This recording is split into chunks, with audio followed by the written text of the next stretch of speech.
Hello, ladies and gentlemen. I'm so glad that you could join us today for this Wednesday, July 25th, 2001 broadcast.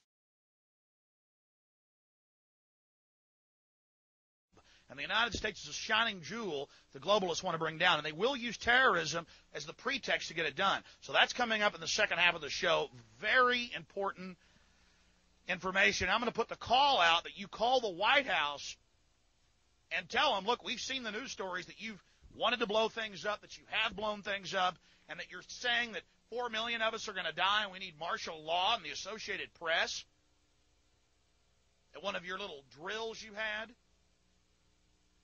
and that we're aware of who the terrorists are if you pull this. This can stop this Hitlerian Reichstag event. I want to put the toll-free number up for Congress. And I won't want you to believe Alex Jones. I want you to go get these news stories off my website. I want you to call these major newspapers. I want you to find out these statements were true by the White House about preparing for martial law. And I want you to let them know that if there is any terrorism, we know who to blame.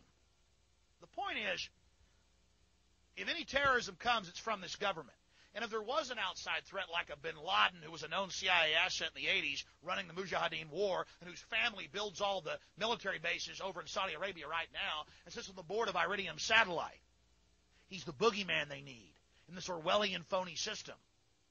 Call the White House and tell them, we know the government's planning terrorism. If you do it, we're going to blame you because we know who's up to it. Or if you let some terrorist group do it, like the World Trade Center, we know who to blame. And you could save the planet.